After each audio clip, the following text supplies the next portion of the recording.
नमस्कार दोस्तों, स्वागत है आप सभी यहाँ आइडियल एकेडमी के ऑनलाइन प्लेटफॉर्म में। तो दोस्तों इस वीडियो में हम डिस्कस करेंगे AKTU 2018 का फिजिक्स सेक्शन। तो आइए स्टार्ट करें। तो क्वेश्चन नंबर 1 है, a very long solenoid is made out of wire with n turns per unit length. The radius of cylinder is A and is negligible compare to its length L. The interior of the cylinder is filled with material such that the linear magnetic permeability varies with the distance r from axis according to ये। तो ये दिया हुआ है the self inductance of solenoid आपसे पूछा है। तो सेल्फ इंडक्टेंस का दोस्तों क्या फॉर्मूला होता है? तो सेल्फ इंडक्टेंस बेसिकली हम निकालते हैं L is equal to N phi by I से। आई आपका करंट हो जाता है एंड यहाँ पर फाई क्या होगा? फाई यानी कि मैग्नेटिक फ्लक्स, इसका वैल्यू B इंटू ए के इक्वल हो जाएगा। तो इस फॉर्मूला का यूज़ करेंगे। तो यहाँ पर आप देखेंगे तो यहाँ पर जो म्यू है ये बेसिकली वैरी कर रहा है, आर जो है म्यू1 वैरी करता है 0 से लेकर B तक एंड म्यू2 वैरी करता है आपका B से लेकर A तक। तो यहाँ पर होगा क्या, जो L आपका वैल्यू आ जाएगा वो आपका क्या आ जाएगा, वो mu one B square plus mu two A square minus B square के टर्म में आएगा। इसको फर्दर सॉल्व करने की आपको जरूरत नहीं पड़ेगी अगर ऐसा कहीं ऑप्शन आपको दिख जाए। तो यहाँ पर आप देखेंगे ऑप्शन नंबर जो है आपका सी में इस तरह की कंडीशन फॉलो हो जाती है, तो ऑप्शन नंबर आपका सी टिक। क्वेश्चन नंबर 2 है, two children Ramesh on path ARB and Sohan on path ASB travel down slides of identical height h but different shape as shown, assuming that they start down frictionless slides at the same time with zero initial velocity, which of the following statement is true? तो ये आपको figure दे रखी है, जो आपका रमेश है वो ARB path लेता है और आपका जो सोहन है वो ASB पाथ लेता है। तो बताना है स्टेटमेंट इनमें से कौन सी करेक्ट होगी। तो स्टेटमेंट आप रीड कर लीजिए, Ramesh reaches the bottom first with the same average velocity as Sohan. Second one is Ramesh reaches the bottom first with a larger average acceleration than Sohan. Third, Ramesh reaches the bottom first with the same average acceleration as Sohan. D, they reach the bottom at the same time with the same average acceleration। तो होगा क्या दोस्तों, यहाँ पर आप path को देखेंगे तो आपको पता लगेगा कि ARB जो पाथ है वो छोटा है एज कम्पेयर टू ASB। तो सबसे पहले नीचे कौन पहुँचेगा? तो सबसे पहले नीचे पहुँच जाएगा दोस्तों रमेश। रमेश सबसे पहले नीचे पहुँच जाएगा। तो बाकी ऑप्शन आपके कट जाएंगे, इसमें ये सही जो है। बाकी अगर बात करते हैं हम लोग जो है एवरेज वेलोसिटी की, तो एवरेज वेलोसिटी की अगर हम बात करेंगे तो एवरेज वेलोसिटी रमेश की अगर नीचे पहले पहुंचेगा तो average velocity of Ramesh is greater than average velocity of Sohan. तो अगर वेलोसिटी अगर इसकी ज़्यादा तो एक्सेलरेशन भी जाहिर सी बात है इसकी ज़्यादा होगी। तो इस केस में ऑप्शन नंबर आपका बी बिल्कुल टिक हो जाएगा, Ramesh reaches the bottom first with a larger average acceleration than. Question number 3 है दोस्तों, a stream of non-viscous liquid emerges from a very short outlet tube at the base of a large open tank in which the depth of the liquid is h. The tube is at a fixed angle theta to the ground as shown. The maximum height of the stream y is। तो आपसे पूछ रहा है कि इस type की condition है तो मैक्सिमम हाइट आपको बतानी है। तो इसमें क्या हो रहा है दोस्तों कि इस आउटलेट से बाहर निकल रहा है, तो इस आउटलेट से बाहर निकल रहा है और इनिशियल वेलोसिटी 0 है। तो इसकी अब अगर हम वेलोसिटी की बात करेंगे तो वो कितना हो जाएगी, वो मैं आपको पेज पे सॉल्व करके दिखाता हूँ। तो यहाँ पर क्या हो जाएगा, क्वेश्चन नंबर आपका जो है ये 3rd है। क्वेश्चन नंबर 3rd है, इसमें क्या हो रहा है कि अगर वो जो है h हाइट से पानी निकल रहा है और इनिशियल वेलोसिटी अगर आपसे जो 0 हो जाएगी उसकी, तो u इज इक्वल का फार्मूला हो जाएगा आपका 2√2gh sin थीटा। यहाँ पर √2gh sin थीटा हो जाएगी आपकी वेलोसिटी। और अगर आपसे y की वैल्यू पूछा है तो y मतलब हाइट हो जाएगी। मैक्सिमम हाइट का फॉर्मूला आप जानते हैं क्या हो जाता है, वो हो जाता है u स्क्वायर बाई 2g। तो u स्क्वायर की जगह आप ये वाला वैल्यू पुट कर देंगे तो ये हो जाएगा 2h sin थीटा अपॉन जो है 2g। ये यहाँ पर स्क्वायर थीटा हो जाएगा दोस्तों, ठीक। ये हो जाएगा आपका साइन स्क्वायर थीटा, ये कट जाएगा यानी कि h साइन स्क्वायर थीटा जो होगा वो आपका ऑप्शन बिल्कुल करेक्ट हो जाएगा। तो h साइन स्क्वायर थीटा देख लेते हैं कौन सा ऑप्शन में है, ये ऑप्शन नंबर ए में ही है। तो ऑप्शन नंबर आप ए टिक कर देंगे। क्वेश्चन नंबर 4 है दोस्तों, an eagle flies at constant velocity horizontally across the sky carrying a mouse and releases the mouse while in flight. From the eagle's perspective, the mouse falls vertically with speed v1.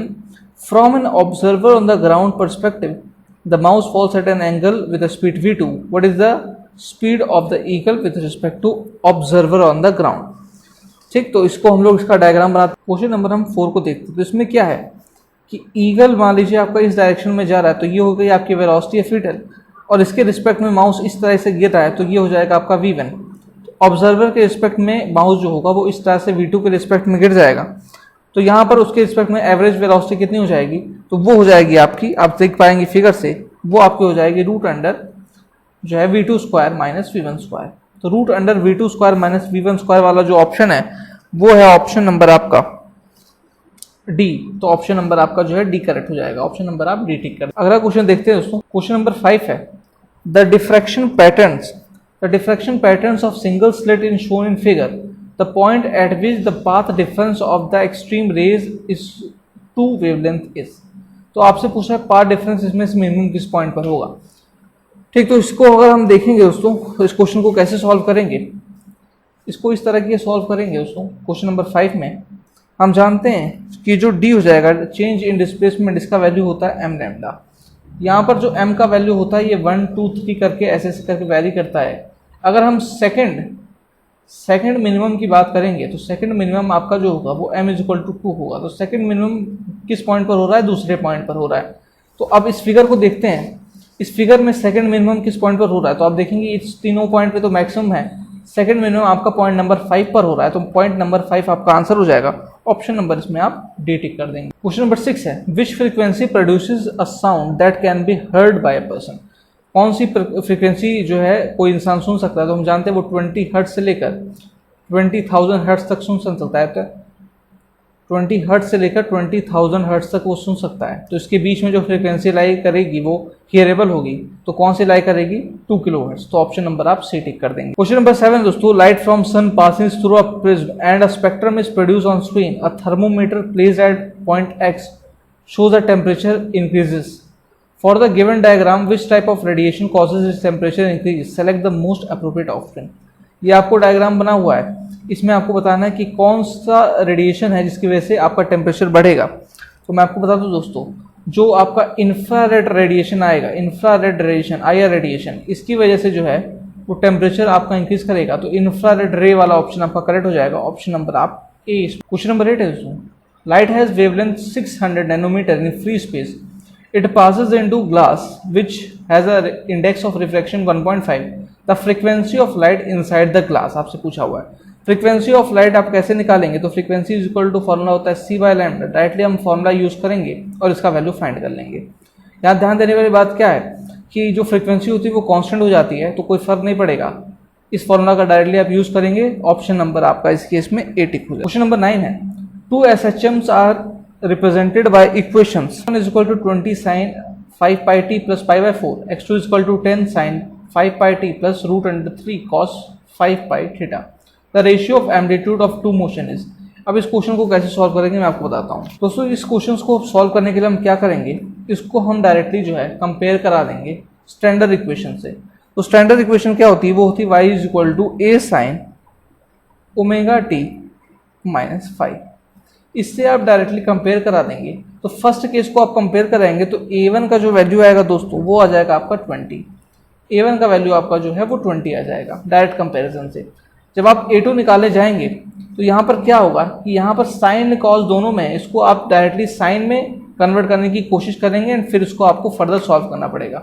जब इसको आप solve करेंगे तो आपको मैं directly बता देता हूँ, इस केस में a2 का वैल्यू जो होगा वो भी आपका 20 आ जाएगा, इसको फर्दर सॉल्व करके कंपेयर करने के बाद। तो जो रेशियो होगा a1:a2 का वो हो जाएगा 1:1 का। तो 1:1 वाला ऑप्शन आपको करेक्ट हो जाएगा। तो 1:1 वाला जो है वाला ऑप्शन जो है करेक्ट हो जाएगा। तो 1:1 मतलब 1, यानी कि ऑप्शन नंबर आप बी टिक कर देंगे। क्वेश्चन नंबर 10 है, the RMS speed of hydrogen molecule at a certain temperature is v। If the temperature is doubled and hydrogen gas dissociate into atomic hydrogen, the RMS speed will become. RMS speed के ऊपर एक question है, इसको कैसे करेंगे मैं बता देता हूँ आपको। क्वेश्चन नंबर 10 को हम ऐसे करेंगे, यहाँ पर जो RMS स्पीड का जो रिलेशन होता है वो होता है √3RT/m। अब आपसे क्या बोल रहा है कि टेम्परेचर जो T है वो आपका जो है वो 2T हो जाता है, और ये जो अगर वो डिसोसिएट करके जो है मोनो हाइड्रोजन में कन्वर्ट हो जाएगी तो मास आपका आधा हो जाएगा। तो यानी कि T की जगह आप 2T पुट कर देंगे एंड m=m/2 पुट कर देंगे इस रिलेशन में। तो यहाँ पर क्या हो जाएगा, ये आपका हो जाएगा ऊपर आपका ये नीचे ऊपर 2 और नीचे बाई 2, तो ऊपर जो है 2 टाइम्स ये हो जाएगा। 2 टाइम्स ऑफ 3RT/m हो जाएगा, और इसका वैल्यू हम जानते v है हो जाएगा। इसका मतलब क्या हो जाएगा, 2v वाला ऑप्शन आपका बिल्कुल करेक्ट हो जाएगा। तो 2v वाला कौन सा ऑप्शन है, 2v वाला ऑप्शन है ऑप्शन नंबर आपका सी, ऑप्शन नंबर आप सी टिक कर देंगे। क्वेश्चन नंबर 11 है, the activity of radio active element decreases in 10 year to 1/5 of initial activity A0 after further next 10 years इस activity will be। तो एक्टिविटी के ऊपर ये क्वेश्चन है, इस क्वेश्चन को कैसे सॉल्व करते हैं आइए बात करते हैं। क्वेश्चन नंबर हो गया आपका 11, इसको कैसे सॉल्व करेंगे। यहाँ पर हम जानते हैं कि a is equal to A0 e⁻ relation का हम यूज करेंगे। तो a आपका जो है बेसिकली 1/5 ऑफ A0 में कन्वर्ट हो जाता है। ठीक, टाइम पीरियड फर्स्ट केस के लिए आपका जो हो जाएगा वो 10 ईयर्स हो जाएगा। इसको यूज करके सबसे पहले लैम्डा का वैल्यू फाइंड करेंगे, इसको लॉग लेके आप सॉल्व करेंगे तो लैम्डा का जो वैल्यू आ जाएगा वो आपका आ जाएगा log 5/10। अब ये log 5/10 यानी कि लैम्डा जो है वो कांस्टेंट हो जाएगा। अब सेकंड केस में आपको कुछ नहीं करना है, अब आपको क्या करना है, लैम्डा का वैल्यू पुट कर देना है यहाँ पर, और टाइम इज इक्वल टू आपको 20 ईयर्स कर देना है। जब आप इतना कर देंगे तो a का जो वैल्यू आएगा A0 के टर्म में वो आ जाएगा A0/25। मैं डायरेक्टली कर रहा हूँ, आप इसको सॉल्व करके भी देख सकते हैं। तो A0/25 वाला ऑप्शन बिल्कुल आपका करेक्ट हो जाएगा। ऑप्शन देख लेते हैं, ऑप्शन नंबर आपका डी है, तो डी ऑप्शन आप जो है टिक कर दें। क्वेश्चन नंबर 12 है, 4 very long wires are arranged as shown so that their cross sections forms a square with connection at the end so that the current I flows through all 4 wires as shown. Length of each side of the formed such square is B. The magnetic field at the center point B centre of the square है। Magnetic field point P पे बताने जो कि centre of square, इसको कैसे करेंगे। हम जानते हैं कि magnetic field due to infinite long wire होता है, वो होता है μ0/4π 2I/r। तो ये हो जाएगा आपका इनफाइनाइट लॉन्ग वायर से magnetic field B is equal to μ0/4π 2I/r। अब देखो होगा क्या कि अगर आप ध्यान से जो है राइट हैंड रूल का यूज करते हुए डायरेक्शन फाइंड करने की कोशिश करेंगे इनसाइड द मैग्नेटिक फील्ड, तो आप क्या देखेंगे कि चारों की चारों एक ही डायरेक्शन में होंगी, तो उसमें कुछ होगा नहीं, इसका 4 टाइम्स हो जाएगा। तो आपका आंसर क्या आ जाएगा, वो आ जाएगा μ0 2I/π b क्या है, b आपका रेडियस कंसीडर हो जाएगा। ये ऑप्शन आपका बिल्कुल करेक्ट हो जाएगा। कहाँ पे ये ऑप्शन है, ऑप्शन नंबर आपका बी है, ऑप्शन नंबर आप बी। क्वेश्चन नंबर 13 है, a non conducting ring carries linear charge density lambda, it is rotating with angular speed omega about its axis, the magnetic field at its center is। तो यहाँ पर आप ये question read कर लिया, इसको कैसे सॉल्व करेंगे मैं बताता हूँ। दोस्तों हम जानते हैं कि रिंग की वजह से जो मैग्नेटिक फील्ड होगी, क्वेश्चन नंबर 13 है ये, रिंग की वजह से जो मैग्नेटिक फील्ड बी होगी उसका वैल्यू हो जाएगा आपका μ0I/2r। क्योंकि ये आपका जो है घूम रहा है तो I का वैल्यू आप कैसे निकालेंगे, वो आप निकालेंगे Qω/2π से। और यहाँ पर जो Q है, क्योंकि यहाँ चार्ज डेंसिटी के टर्म में है, तो Q का वैल्यू आपका कितना हो जाएगा, वो हो जाएगा 2πr लैम्डा। तो अब Q का वैल्यू आप इसमें ये पुट कर देंगे एंड I का वैल्यू सब्स्टिट्यूट कर देंगे ये, तो ये आपका जो है आंसर आ जाएगा। इसको आप सॉल्व करेंगे तो इसका बेसिकली वैल्यू जो B का आएगा वो आपका हो जाएगा μ0 λω/2। इसको आप सॉल्व करके देख सकते हैं। ये वाला जो है ऑप्शन बिल्कुल करेक्ट हो जाएगा आपका। ऑप्शन नंबर आप देखेंगे तो ये वाला ऑप्शन नंबर बी है, तो बी ऑप्शन आपका बिल्कुल करेक्ट होगा। 14 है, अ stationery source C figure emits sounds waves of frequency f towards a stationary wall. If an observer moving with speed u in a direction perpendicular to the wall measures a frequency f dash is equal to 11/8f at an instant shown, then u is related to speed of sound vs as। तो ये आपको figure है, इसमें आपको relation बताना है u and vs में। तो आइए इसको कैसे सॉल्व करेंगे बात करते हैं। क्वेश्चन नंबर 14 हम बात करते हैं। तो यहाँ पर होगा क्या दोस्तों, ये आपका जो V0 है वो इज इक्वल टू हो जाएगा, फिगर को आप देखेंगे तो 60 डिग्री का एंगल है, तो u cos 60 डिग्री के इक्वल हो जाएगा। u cos 60 डिग्री मतलब u/2 हो जाएगा। अब हम रिलेशन बना देंगे दोनों में, तो 11/8 f का वैल्यू इक्वल हो जाएगा vs/u/2 vs इंटू f से। इसको आप फर्दर सॉल्व करेंगे, f से f कैंसिल हो जाएगा, vs और u में रिलेशन आप यहाँ से फाइंड करेंगे तो होगा क्या 3/4 vs is equal to u। ये आपका जो है रिलेशन आ जाएगा, ये वाला रिलेशन आपका करेक्ट हो जाएगा। ऑप्शन देख लेते हैं, ऑप्शन नंबर आप जो है ए टिक कर देंगे। क्वेश्चन नंबर 15 है, the front solid cylinder has mass m/3 while the back one solid cylinder has mass 2m/3. The centers of these cylinders are connected by massless slot as shown. Both the cylinders have same radii r. The system is released from rest on the inclined plane.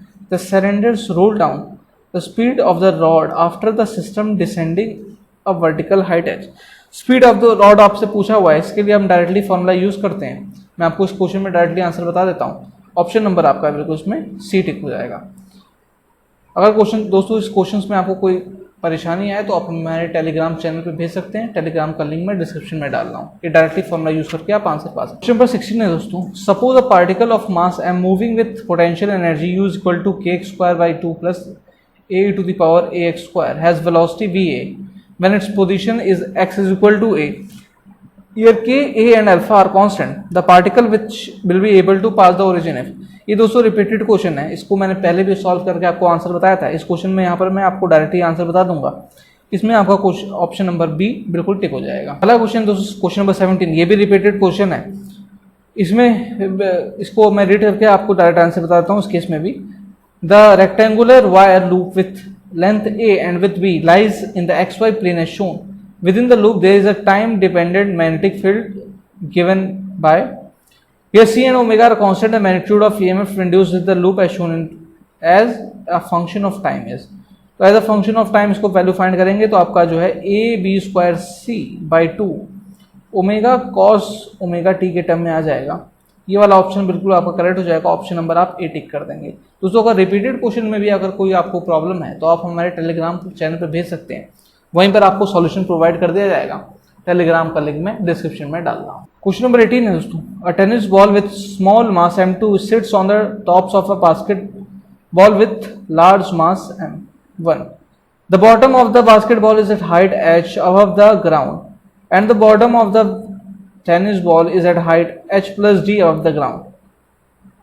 The balls are dropped from rest. Here all collisions are elastic. m1 is much greater than m2. To what approximate height from the ground the tennis ball bounce? इस question को कैसे solve करते हैं आइए बात करते हैं। इस क्वेश्चन में हम लोग क्या करेंगे दोस्तों, क्वेश्चन नंबर ये आपका 18 हो जाएगा। इसमें आप कंजर्वेशन ऑफ एनर्जी यूज करेंगे तो होगा क्या कि हाफ एम वी स्क्वायर का वैल्यू आपका एम जी एच के इक्वल हो जाएगा। यहाँ से आपका जो v का वैल्यू है वो रूट अंडर 2g h आ जाएगा। ध्यान देने वाली बात क्या होगी, जो आपकी स्मॉल बॉल है वहाँ उस केस के लिए आपकी जो चेंज इन वेलोसिटी हो जाएगी, चेंज इन वेलोसिटी वो आपकी हो जाएगी 3v के इक्वल। अब ये 3v के इक्वल हो जाएगी तो हाइट कितना वो बाउंस करेगा वो हो जाएगा d प्लस 3v का होल स्क्वायर अपॉन 2g। ठीक, तो यहाँ पर आपका हाइट आ जाएगा d प्लस यहाँ पर v का वैल्यू यहाँ पर सब्स्टिट्यूट कर देंगे, यहाँ पर इसका वैल्यू आ जाएगा आपका 9h। तो d प्लस 9h वाला जो ऑप्शन है वो आपका बिल्कुल करेक्ट हो जाएगा। ऑप्शन देख लेते हैं। ऑप्शन नंबर आप इस केस में डी टिक कर देंगे। क्वेश्चन नंबर 19 है, an ellipse has uniform linear positive charge density in upper half, total upper half part is charge minus q and lower uniform linear negative charge density in lower half, total lower half part charge minus q as shown in figure. Here the semi minor axis b is less than a semi major axis. Select the correct option for magnitude of electric dipole moment p of the ellipse. Magnetic dipole movement condition में दोस्तों क्या होगा इस case में जो है magnetic dipole movement जो होगा p, इसका वैल्यू आपका 2qb जो है और qb बाई 2 के बीच में लाई करेगा। तो किसके बीच में लाई करेगा, 2qb से लेकर आपका qb बाई 2 के बीच में लाई करेगा। ऑप्शन कौन सा होगा, ऑप्शन नंबर आपका सी बिल्कुल करेक्ट। क्वेश्चन नंबर 20 है, consider the circuit shown below the current in 4R register. इस 4R रजिस्टर में आपको बताना है कि कितना जो है करंट होगा। तो सबसे पहले आपको इसका नेट रेजिस्टेंस निकालना होगा दोस्तों। अब इसको ध्यान से समझिएगा। यहाँ पर दोस्तों क्या है, ये आपका 5 4 1 ये आपका सीरीज में 10 है। इस सीरीज को इस पैरेलल 10 से जोड़ेंगे तो कितना आ जाएगा, 5 आ जाएगा।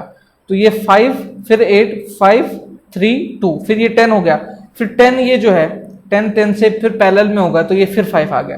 तो ये 5 5 और फिर 2 यानी कि 12। नेट रेजिस्टेंस आपका 12 ओम आ गया। ये आपकी प्रैक्टिस के ऊपर है, तभी आप इसको आसानी से निकाल पाएंगे। आर का वैल्यू आपका आ गया 12। अब हम जानते हैं कि I इज इक्वल टू होता है V अपॉन आर। इसका वैल्यू कितना आ जाएगा, ये V अपॉन आर करेंगे तो ये आपका 1 एम्पियर आ जाएगा। यानी कि 1 एम्पियर का जो करंट है वो टोटल सर्किट में जो है रिवॉल्व कर रहा है। अब ध्यान से समझिएगा, यहाँ पर हमने जो देखा था यहाँ पर जो है 10 था, इसका जो नेट रेजिस्टेंस था ये 10 था और इसका भी नेट रेजिस्टेंस आपका 10 आ रहा था। यानी कि यहाँ पर अगर I फ्लो कर रहा था तो यहाँ पर जाके वो I बाई 2 हो जा रहा था और I/2 यहाँ पर हो रहा था, तो फिर से इसका और इसका रेजिस्टेंस इक्वल था, तो यहाँ पर जाके वो I/4 हो रहा था। ऐसा मैं क्यों कह पा रहा हूँ? इसलिए कह रहा हूँ क्योंकि रेजिस्टेंस जो होता है, इक्वल रेजिस्टेंस पर करंट इक्वली डिवाइड होता है। इस बात को आप ध्यान रखेंगे। अगर इक्वल रेजिस्टेंस आता है तो आपका करंट जो होता है वो इक्वली डिवाइड करता है। तो यहाँ पर by2 एंड by4 हो गया, तो यानी कि 1/4 हो जाएगा। 0.25 एम्पियर वाला ऑप्शन आपका करेक्ट हो जाएगा। ऑप्शन नंबर जो है आप ए टिक कर देंगे। इसको मैंने इस तरह से डायरेक्टली आपको बता दिया। इसको आप जो है सर्किट बना के और रिजॉल्व करके भी कर सकते हैं, लेकिन आप जितना अच्छा प्रैक्टिस करेंगे उतनी जल्दी इस तरह के क्वेश्चंस को कर पाएंगे। ऑप्शन नंबर इस केस में आप ए टिक कर देंगे। क्वेश्चन नंबर 21 है दोस्तों, a thin layer of foil, index of refraction 1.5 and thickness 500 nanometer floats on the surface of liquid. Index of refraction 1.24. Now white light is normally incident on the thin fire of the following the most reflected light is. तो most reflected light इस case में क्या हो जाएगी दोस्तों? वो हो जाएगी आपका 600 नैनोमीटर की लाइट जो है मोस्ट रिफ्लेक्टेड हो जाएगी। ऑप्शन नंबर आप जो है सी इसमें बिल्कुल टिक कर। क्वेश्चन नंबर 22 है, point charges 30 coulomb -20 coulomb 10 coulomb are located at positions A and K respectively. The total electric flux leaving cube of side 6 metre centre in the origin. इस केस में क्या करेंगे दोस्तों? आपको टोटल इलेक्ट्रिक फ्लक्स निकालना है, तो इसमें आपको मैं डायरेक्टली बताऊंगा आप क्या करेंगे। इसमें आप गॉस लॉ का यूज करेंगे, एंड गॉस लॉ का यूज करेंगे और किस पॉइंट्स पे करेंगे? -1, 0,2 और साथ ही साथ 0,0,0। इन पॉइंट्स पर आप जो डायरेक्टली गॉस लॉ का यूज करेंगे और आप जो है आंसर आसानी से पा जाएंगे। इस केस में जो है आंसर आपका जो आएगा वो आएगा 10/ε0। ये बिल्कुल करेक्ट ऑप्शन हो जाएगा। ऑप्शन नंबर आप बी टिक कर देंगे। क्वेश्चन नंबर 23 है, 2 infinite long wires carrying linear charge density plus lambda and minus lambda respectively as shown. The potential difference between points A at a distance A from first wire and B at a distance B from second wire is. ये तो दोस्तों आसान question है। इसमें आप directly क्या करेंगे? आप जो है पोटेंशियल डिफरेंस का फॉर्मूला यूज करेंगे पॉइंट ए के लिए एंड पॉइंट बी के लिए, और दोनों को सब्ट्रैक्ट कर देंगे डायरेक्टली। और जब आप ऐसा कर देंगे तो आपका जो आंसर आएगा वो आएगा आपका λ/2πε0 d-a/d-b/ab। ये वाला ऑप्शन बिल्कुल आपका करेक्ट हो जाएगा। कौन सा ऑप्शन है? ऑप्शन नंबर ए है। ऑप्शन नंबर आप ए टिक कर देंगे। क्वेश्चन नंबर 24 है, a charge particle of mass 2 kg and charge 3 coulomb starts with initial velocity 4i cap plus 3k cap in an electric field इतना। Here all units are in SI at time t is equal to 1 its velocity becomes। तो t is equal to 1 पे इसकी velocity find करनी है, तो कैसे करेंगे दोस्तों? आइए देखते हैं। क्वेश्चन नंबर 24 की बात करते हैं। इसमें दोस्तों होगा क्या कि हम जानते हैं कि ma इज इक्वल टू आपका QE हो जाएगा। a का वैल्यू आप निकालने जाएंगे तो वो हो जाएगा QE/m। E का वैल्यू पुट करेंगे, चार्ज हम जानते हैं तो उसको सॉल्व करेंगे तो A का वैल्यू आपका 18i cap plus 15j cap आ जाएगा। अब आपसे पूछ रहा है वेलोसिटी, तो v इज इक्वल टू हम जानते हैं u प्लस at का यूज करेंगे, डायरेक्टली वैल्यू पुट करेंगे t is equal to 1 second के लिए। आंसर आपका आ जाएगा 22i cap plus 15j cap plus 5k cap. ये वाला ऑप्शन आपका बिल्कुल करेक्ट हो जाएगा। ऑप्शन देख लेते हैं, ये 3k होगा दोस्तों, 3k। ऑप्शन देख लेते हैं, तो ऑप्शन नंबर जो है आपका बिल्कुल सी वाला करेक्ट हो जाएगा। क्वेश्चन नंबर 25 दोस्तों, which of these materials require the least value of magnetic field strength to magnetize. Least value of magnetic field किस में रिक्वायर्ड होगी? तो निकल में जो होगा आपका लीस्ट वैल्यू रिक्वायर्ड होगा। ऑप्शन नंबर आप डायरेक्टली 80। क्वेश्चन नंबर 26 है, a chain of length L and mass M is placed upon a smooth surface, the length of BA is L minus B. Now the chain is released and it slides down. Calculate the speed of the chain when its end reaches B. तो इस तरह के questions काफी repeat होते हैं। इस तरह के क्वेश्चंस को कैसे अप्रोच करेंगे इसका मैं आपको तरीका बता देता हूँ। क्वेश्चन नंबर ये आपका हो जाएगा 26। ऐसे क्वेश्चंस को अप्रोच करने के लिए क्या करेंगे? एक बात हमेशा याद रखिएगा कि ऐसे केसेस में जो वर्क डन होता है वो कैसे कैलकुलेट करते हैं ये बता देता हूँ मैं। वर्क डन निकालने के लिए हम कंसिडर करेंगे mass of hanging chain, mass of hanging chain into gravity into distance of center mass of hanging chain। तो वर्क डन कैसे कैलकुलेट करेंगे, mass of hanging chain consider करेंगे into gravity into distance of centre of mass of hanging chain. इसको consider करते हुए इस तरह के क्वेश्चंस को करना आसान हो जाएगा। डायरेक्टली आप इसको फर्दर सॉल्व करेंगे तो आपको आंसर मिल जाएगा। आंसर का जो वैल्यू आएगा आपका वो क्या आ जाएगा, मैं आपको डायरेक्टली बता देता हूँ। ऑप्शन नंबर इस केस में आप फर्दर सॉल्व करेंगे तो ऑप्शन नंबर आपका ए टिक हो जाएगा। 27 है, the basic idea of major was first given bye.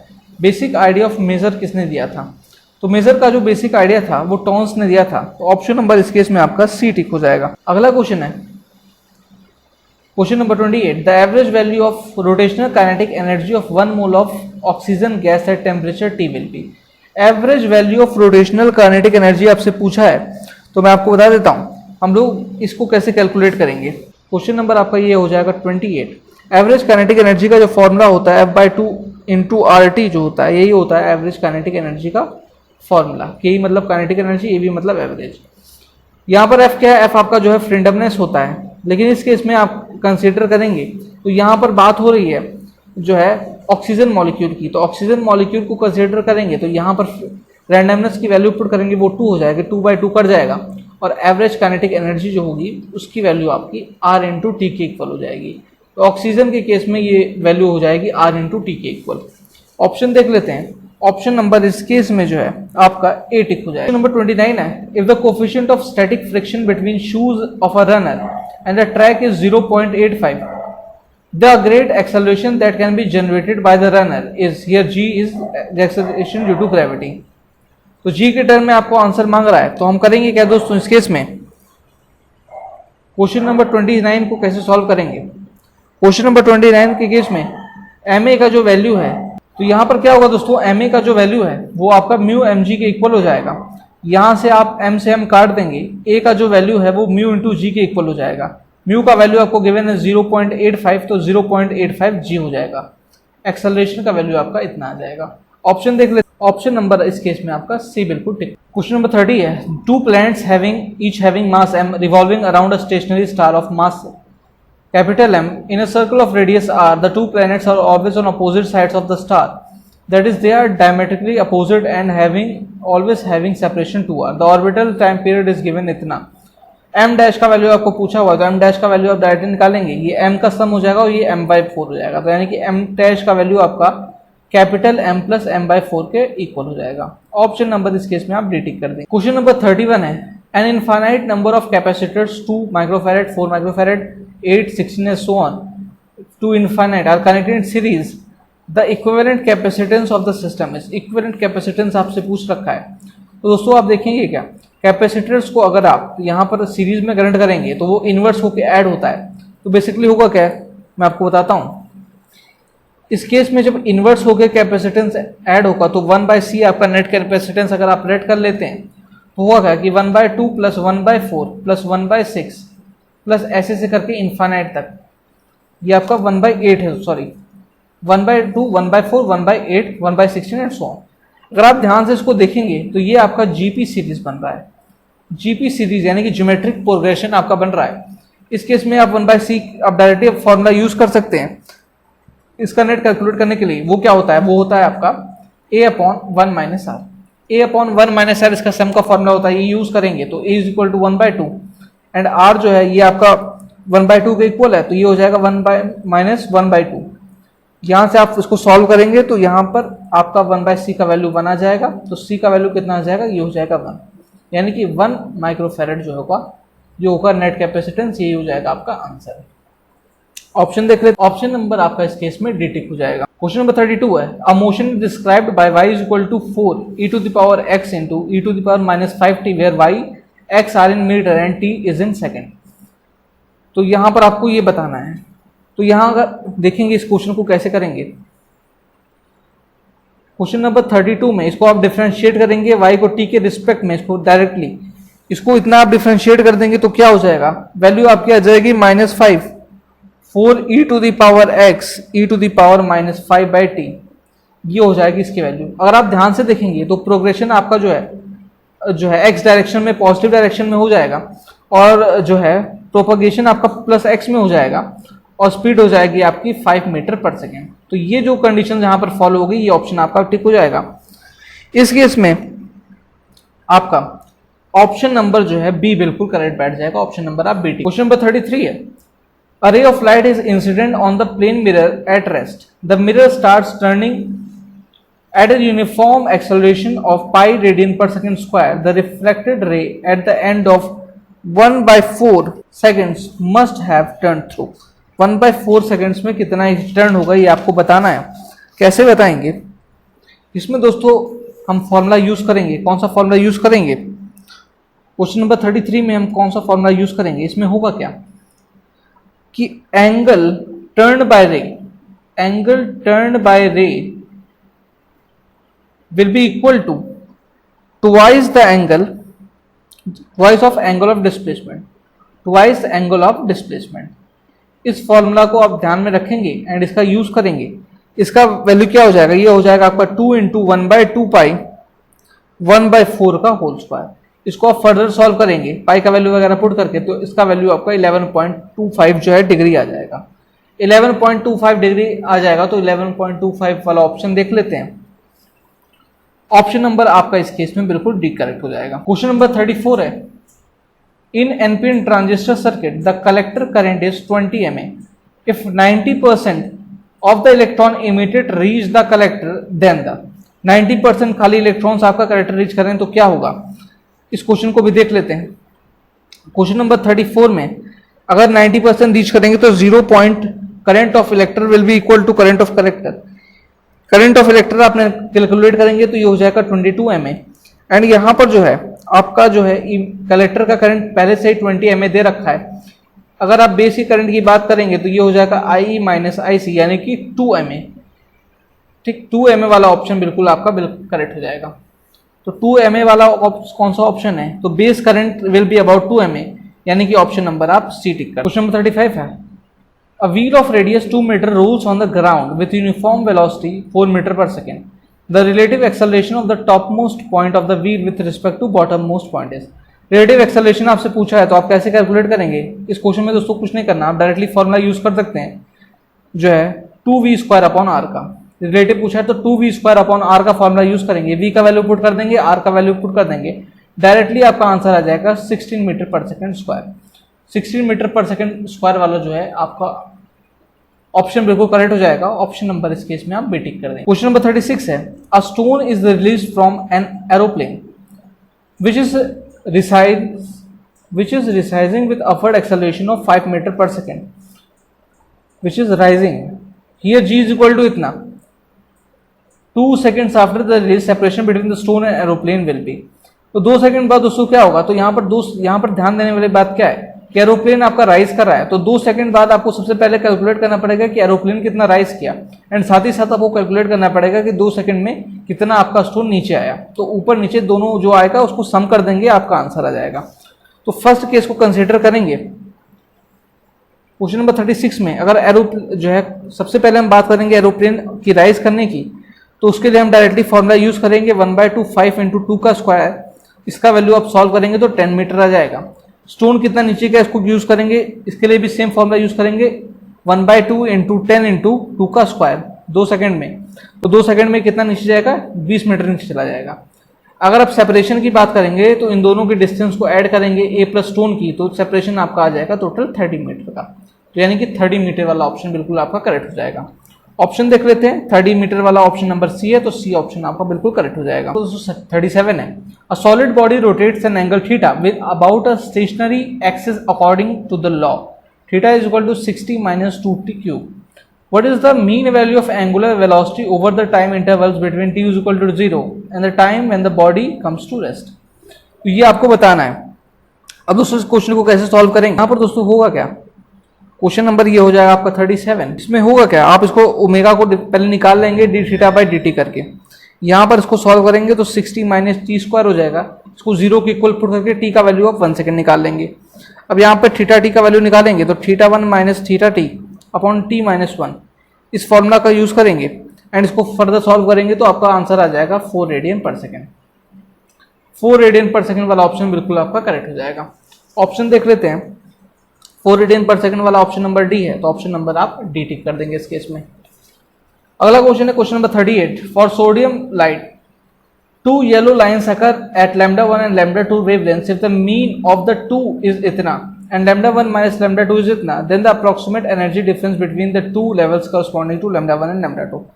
तो उस क्वेश्चन में कुछ नहीं करना, λ2 माइनस λ1 आपको दे रखा है और इन दोनों का एवरेज आपको दे रखा है। λ1 λ2 का आपका वैल्यू निकाल लेना है एंड फिर डायरेक्टली आप फॉर्मूला यूज कर लेंगे E is equal to hc by lambda और λ1 λ2 पुट करके दोनों को एनर्जी निकाल लेंगे। एनर्जी का डिफरेंस आप आसानी से फाइंड कर सकते हैं। इसमें आपको मैं डायरेक्टली आंसर बता देता हूँ। ऑप्शन नंबर इस केस में आपका 8। क्वेश्चन नंबर 39 है, during the adiabatic expansion of 2 moles of ideal gas the increase in internal energy was found to be equal to -200 joule. The work done by the gas during the process will be equal to. Work done आपसे पूछ रहा है किससे equal होगा, तो हम direct अब इसमें क्या करें, क्वेश्चन नंबर ये दोस्तों हो जाएगा आपका 39। इसमें क्या फॉर्मूला यूज होगा, हम जानते हैं डेल्टा क्यू का वैल्यू जो होता है वो हो जाएगा आपका delta U plus delta W के, और हम ये भी जानते हैं कि इस केस में एडियाबैटिक एक्सपेंशन में डेल्टा क्यू का वैल्यू 0 हो जाएगा, यानी कि delta W is equal to minus delta U हो जाएगा। तो और वो -200 पहले ही गिवन है, तो यानी कि 200 जूल आपका बिल्कुल करेक्ट आंसर हो जाएगा। ऑप्शन देख लेते हैं, तो 39 के केस में 200 जूल वाला ऑप्शन नंबर डी है, तो डी ऑप्शन बिल्कुल आपका करेक्ट। ऑप्शन नंबर 40 है, in the given circuit potential difference between points A and B. इस सर्किट में पोटेंशियल डिफरेंस आपको बताना है पॉइंट ए एंड बी का, वो कैसे निकालेंगे मैं आपको बताता हूँ। तो दोस्तों ऐसे सर्किट्स आपको जब भी मिले हम खाली एक ही लॉ का यूज करेंगे, वो है किरचॉफ लॉ का। किरचॉफ लॉ का यूज करेंगे, फर्स्ट सर्किट में लगाएंगे तो क्या होगा, फर्स्ट सर्किट में लगाएंगे तो यानी कि आपका 2 + 5IA का वैल्यू आपके 2 का इक्वल हो जाएगा, एंड सेकंड में लगाएंगे तो 3 + 5IB का वैल्यू जो है वो आपका 4 का इक्वल हो जाएगा। IA और IB की वैल्यू आपको मिल जाएगी। अब VA आप डायरेक्टली कैलकुलेट कर सकते हैं, वो हो जाएगा 0.4 × 3, एंड VB आप कैलकुलेट कर सकते हैं, वो हो जाएगा 0.5 × 3। इसको सॉल्व करने के बाद और डिफरेंस पूछ लेगा आपसे कितना पोटेंशियल डिफरेंस बन रहा है, तो 4 + 1/2 - 1.5 3.5 वोल्ट का आपका डिफरेंस बन रहा होगा। 3.7 वोल्ट जो है वो बिल्कुल करेक्ट ऑप्शन आपका हो जाएगा। 3.7 वोल्ट वाला ऑप्शन नंबर जो है बी है, तो बी ऑप्शन बिल्कुल आप टिक कर देंगे। हमने क्या किया फिर से बता देता हूं, हमने इस लूप में अलग से किरचॉफ लॉ लगाया, इसमें अलग से निकाला, इसमें IA माना है, इसको IB माना है, एंड देन फिर इसको VA कैलकुलेट किया है, VB कैलकुलेट किया है, एंड डिफरेंस फाइंड करने की कोशिश की है। आपका आंसर आ गया 3.7 वोल्ट। दोस्तों क्वेश्चन नंबर 41 है, the angular momentum of electron in hydrogen atom is h/π, the kinetic energy of electron is. Kinetic energy of electron की बात आपसे की जा रही है, तो काइनेटिक एनर्जी ऑफ इलेक्ट्रॉन कैसे निकालेंगे, तो आइए बात कर लेते हैं। क्वेश्चन नंबर 41 की बात कर लेते हैं। तो इसमें क्या करेंगे दोस्तों, काइनेटिक एनर्जी का फॉर्मूला यूज करेंगे। हम जानते हैं काइनेटिक एनर्जी होता है 13.6 Z² n²। यहाँ पर Z का वैल्यू 1 हो जाएगा, N का वैल्यू आपको कैलकुलेट करनी है। तो N का वैल्यू कैसे कैलकुलेट करेंगे, हम जानते हैं कि NH/2π का वैल्यू आपको गिवन है क्वेश्चन में H/π। यहाँ से आप N का वैल्यू निकाल लेंगे 2, आपको काइनेटिक एनर्जी, फिर आपको N का वैल्यू मिल गया और यहाँ पर आपको Z का वैल्यू मिल गया। इन दोनों का वैल्यू उठा के और क्वेश्चन जो है इसमें पुट कर देंगे, आपका आंसर आ जाएगा। आंसर क्या आएगा मैं आपको बता देता हूँ।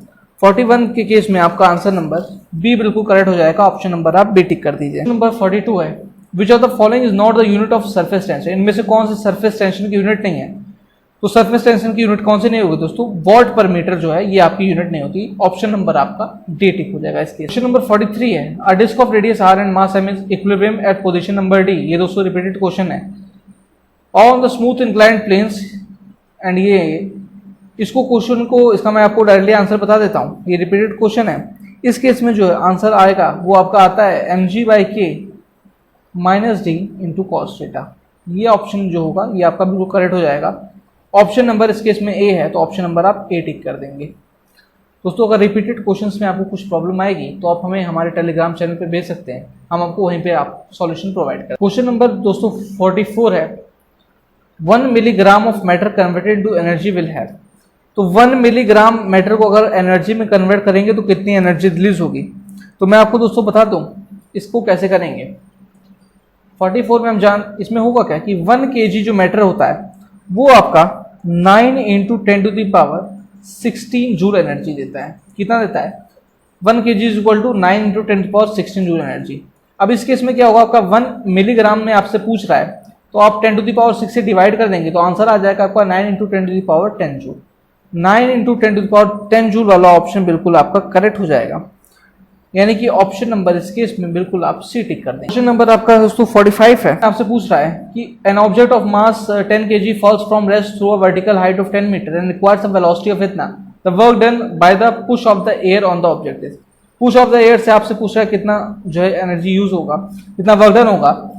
तो दोस्तों इस क्वेश्चन में हम कुछ नहीं करेंगे, हम डायरेक्टली यूज करेंगे total work done is equal to change in kinetic energy, change in kinetic energy. इसी फॉर्मूले का यूज करेंगे, टोटल वर्क डन निकालेंगे, यानी कि वर्क डन जो है वर्क डन पोटेंशियल एनर्जी के द्वारा and work done by the air, इसको चेंज इन काइनेटिक एनर्जी के इक्वल कर देंगे डायरेक्टली एंड डायरेक्टली इसको सॉल्व करेंगे तो आपको आंसर मिल जाएगा। इसका मैं आंसर आपको बता देता हूँ, -500 जूल इसका आंसर आएगा। तो -500 जूल वाला ऑप्शन नंबर बी है, तो बी आप टिक कर दें। क्वेश्चन नंबर दोस्तों 46 है। What types of waves are produced in a sitar wire. Sitar wire में किस टाइप्स की वेव आपके प्रोड्यूस होती है? तो सितार वायर में आपके दोस्तों ट्रांसवर्स स्टेशनरी वेव्स प्रोड्यूस होती हैं, ट्रांसवर्स स्टेशनरी। तो ऑप्शन नंबर आप इस केस में सी टिक कर देंगे। क्वेश्चन नंबर 47 है। A long rigid wire lies along the x axis and carries a current of 10 ampere in the positive x direction. Round the wire external magnetic field is B is equal to I cap plus 2x square J cap with x in meter and b in Tesla. The magnetic force in SI units on the segment of the wire between x is equal to 1 meter to x is equal to 4 meter. इसमें आपसे पूछ रहा है कि magnetic force कितनी होगी, तो आपको कुछ नहीं करना है, इसको आप जो है IA इंटू कर देंगे, तो यानी कि 10 इंटू 20 हो जाएगा। होगा क्या दोस्तों, मैं आपको बता देता हूँ। क्वेश्चन नंबर 47 में आप जो फोर्स कैलकुलेट करने जाएंगे तो इसमें आपको कुछ नहीं करना, ये आपका 21 to 4 x स्क्वायर dx के टर्म में इंटीग्रेट हो जाएगा। एक्स स्क्वायर dx के टर्म में आप इंटीग्रेट कर देंगे 1 to 4, यानी कि इसको फर्दर आप सॉल्व करेंगे तो ये हो जाएगा x³/3 और वैल्यू आप पुट कर देंगे 4 to 1। इसको सॉल्व करेंगे, फोर्स का वैल्यू आपको आ जाएगा। फोर्स का वैल्यू कितना आएगा वो आपको बता देता हूँ। इस केस में आपका जो फोर्स का वैल्यू आएगा वो आएगा आपका फोर्स का वैल्यू जो होगा वो आपका 420 आ जाएगा। ऑप्शन नंबर आप इस केस में डी टिक कर देंगे। क्वेश्चन नंबर 48 है। A train travels east towards Hubli at 80 km/h. A man on the train runs from the front of the train towards the rear of the train at 10 km/s with respect to train. As he runs, he carries a plate of fruit with him. He notices a giant spider on the plate and throws the plate away from him towards the rear of the train at 20 km/h with respect to him. Just after the instant, the settler spider jumps off towards the man at 5 km/h with respect to the plate. The instant of the spider jumps towards the man, how fast the spider approaching hobly. तो दोस्तों ये respect के ऊपर question है कि एक की velocity दूसरे के रिस्पेक्ट में कितनी होगी। तो दोस्तों इस क्वेश्चन को कैसे करेंगे, इस क्वेश्चन को आपने रीड कर दिया होगा अच्छे से मैं बात। तो आइए सॉल्यूशन की बात करते हैं। तो velocity of man with respect to train जो है अगर आप कैलकुलेट करेंगे तो यानी कि 80 - 10 यानी कि 70 km/h हो जाएगी। एंड वेलोसिटी ऑफ जो है आप निकालेंगे plate with respect to man, तो उसकी वैल्यू कितनी हो जाएगी, वो आपकी हो जाएगी 50 km/h। अब वेलोसिटी ऑफ स्पाइडर की बात करूं कि ऐसे वो हुबली की तरफ अप्रोच कर रहा है, तो 50 तो मैन जो है प्लेट की मैन की तरफ से एंड 5 से उसने जंप लगाया यानी कि 55 km/h जो होगा ये आपका बिल्कुल करेक्ट ऑप्शन हो जाएगा। यानी कि 55 km/h जो है की रफ्तार से वो हुबली की तरफ अप्रोच कर रहा होगा। ऑप्शन देख लेते हैं। ऑप्शन नंबर इस केस में आपका बिल्कुल सी टिक हो जाएगा। क्वेश्चन नंबर 49 दोस्तों। The ratio of magnetic field at the center of the current carrying circular coil to its magnetic moment is x. If the current and radius each of them are made 3 times, the new ratio with दोस्तों question कैसे करेंगे बात कर लेते हैं। Question number 49 में क्या होगा कि मैग्नेटिक फील्ड जो होगा वो उसका फॉर्मूला हम लगा लेंगे तो ये हो जाएगा μ0I/2r, ठीक। और m हम जानते हैं, m मैग्नेटिक मूवमेंट जो हो जाएगा वो आपका πr²L हो जाएगा। इन दोनों का रेशियो आप डायरेक्टली यूज कर लेंगे तो यहाँ पर आपका जो वैल्यू आ जाएगा वो आपका आ जाएगा इसको सॉल्व करने के बाद μ0/2π x³ × 27, μ0/2π x³ × 27। इसको आप फर्दर x/27 लिख पाएंगे जहाँ x का वैल्यू इतना हो जाएगा। तो x/27 वाला ऑप्शन बिल्कुल आपका करेक्ट हो जाएगा। ऑप्शन देख लेते हैं तो ऑप्शन नंबर जो है आपका डी बिल्कुल करेक्ट हो जाएगा। लास्ट क्वेश्चन दोस्तों, question number 50। If λ1 and λ2 denotes the de Broglie wavelength of two particles with same masses but charges are in ratio 1:2 after they accelerated from a rest through the same potential difference, then तो यहाँ पर दोस्तों हम de Broglie wavelength का use करेंगे। हम जानते हैं उस केस में लैम्डा का जो फॉर्मूला होता है वो होता है h/√2mE/v। ई चार्ज है, m मास है और v आपका पोटेंशियल डिफरेंस है।